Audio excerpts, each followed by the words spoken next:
Welcome back to High Stakes.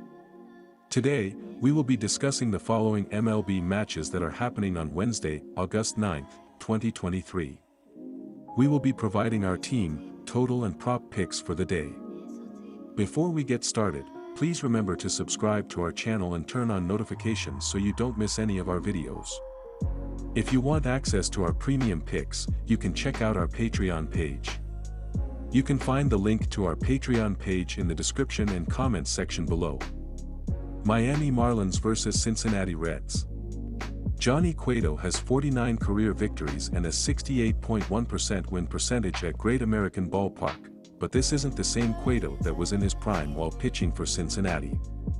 This is a 37-year-old Cueto who hasn't had a winning record since 2018 when he finished 3-2 with the Giants.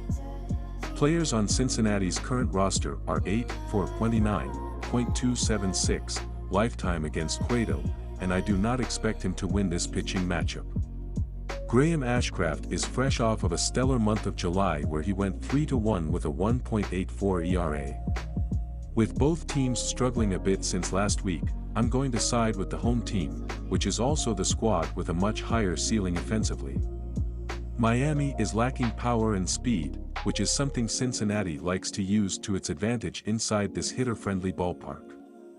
Give me Cincinnati with the money line. The under has hit in the last 5 games started by Graham Ashcraft, and in all 3 of the starts, Johnny Cueto has made since becoming a regular member of the Marlins rotation on July 22.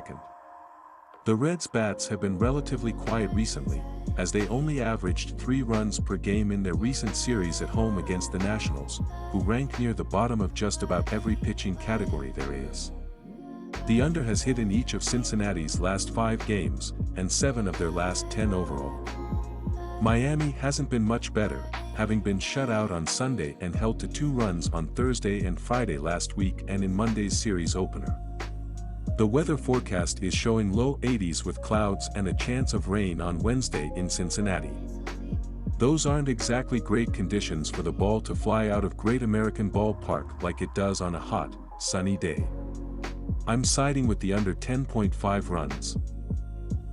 Texas Rangers vs Oakland Athletics.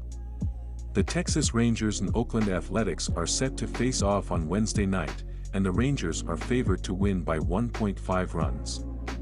The Rangers are favored for a few reasons. First, they have a much better starting pitcher than the Athletics. Tarnock has been struggling for the Athletics, allowing 2 or more runs in 3 of his 4 appearances this season. Montgomery, on the other hand, has been solid for the Rangers, allowing 2 runs or fewer in his last 3 starts. Second, the Rangers have a better offense than the Athletics.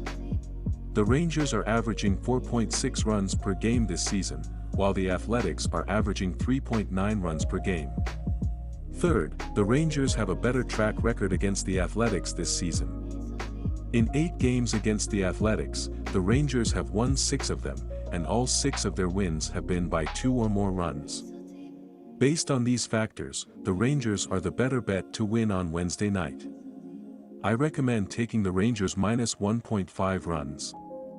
I also like the over in this matchup as Texas offense should be able to mash Tarnock and get plenty of runs early on before facing Oakland's terrible bullpen. This season, the Rangers are 56-49-8 in hitting the over and Oakland is 58-48-7 in hitting the over. Meanwhile, in the 8 games these 2 teams have played, the games are averaging 10.5 runs per game. As well, Tarnock is allowing 2 runs per appearance, which is about 2.2 innings, while Montgomery is allowing 2.8 over his last 5 starts. Take the over.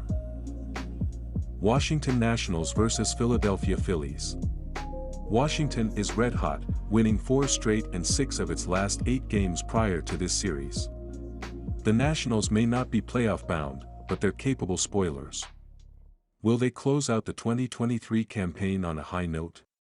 Washington averages 4.35 runs, 19th, and hits .259, 6th, with a .719 OPS, 18th.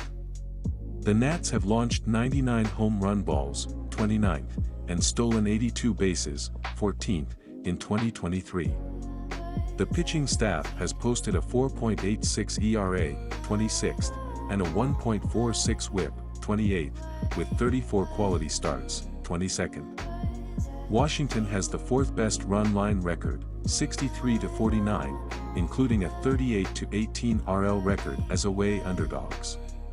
It has a 17-12 RL record against NL East competition, too. Philadelphia is 10-18 RL in division games, 28-47 RL as favorites, and 12-30 RL as home favorites. Gore hasn't fared well against the Phillies this year, but I predict a better showing from the Southpaw tomorrow evening. After playing a doubleheader on Tuesday, I don't expect the Phillies' offense to be as potent as usual, helping his case. The 24-year-old has been more locked in recently as well, holding his last 3 opponents to 5 combined runs in 16 innings pitched. He should be able to keep Philadelphia off the board early, lengthening his start and taking some pressure off the Nationals' pen. I'll bet on Washington to cover the run line in a low-scoring affair at Citizens Bank Park. Philadelphia has won 5 of its last 7 games, rising to the top of the National League wild card standings.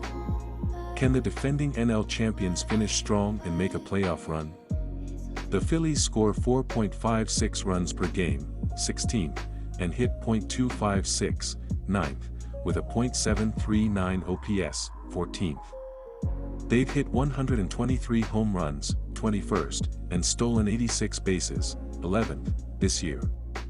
The Philly pitching staff sports a 4.01 ERA, 11th, and a 1.24 WHIP, 8th, with 49 quality starts, 8th.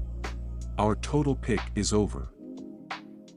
St. Louis Cardinals vs. Tampa Bay Rays. St. Louis lost for the 7th time in their last 10 games as they were blanked in the rubber game of their 3-game series at home against the Rockies Sunday afternoon.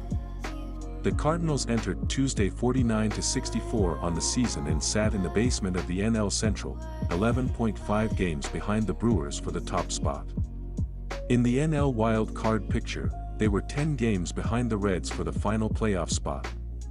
On Sunday, St. Louis had a ton of opportunities to put runs on the board but failed to capitalize. The Cardinals finished with 8 hits with no player having more than 1 and left a staggering 15 men on base.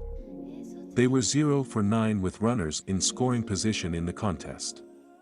Zach Thompson, 2-4, took the loss on the mound as he threw 4 innings, allowing 1 run on 2 hits with 1 walk and 8 strikeouts, before departing. Dakota Hudson is expected to toe the slab for the Redbirds as he makes his 9th appearance and 3rd start of the season in this contest. He comes in 2-0 with a 4.10 ERA, a 1.367 WHIP, 10 walks and 20 strikeouts over 26.1 innings of work on the year. Hudson earned the win in his last start, which came against the Twins at home last Tuesday. He threw 7 innings, allowing 3 runs on 2 hits with 3 walks and 7 strikeouts in a game the Cardinals won 7-3. In his last 3 appearances, 1 start, Hudson is 1-0 with a 5.40 ERA, a 1.43 WHIP, 7 walks and 12 strikeouts over 13.1 innings of work. Hudson didn't factor in the decision in his lone career start against the Rays, which came back on June 7, 2022. He threw 7 innings, allowing 1 run on 2 hits with 1 walk and 6 strikeouts in a game the Cardinals eventually lost 4-2 in 10 innings. That outing came at Tropicana Field, giving him a passing familiarity with the ballpark.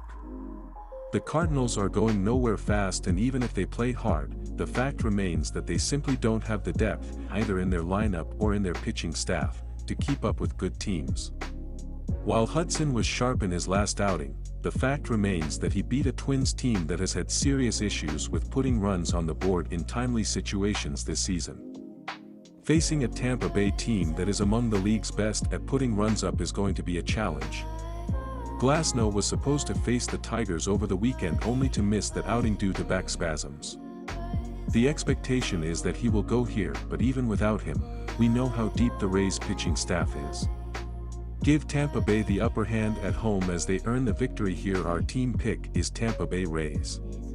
Tampa Bay won for the 5th time in 7 games as they outslugged Detroit on the road in the rubber game of that set Sunday afternoon.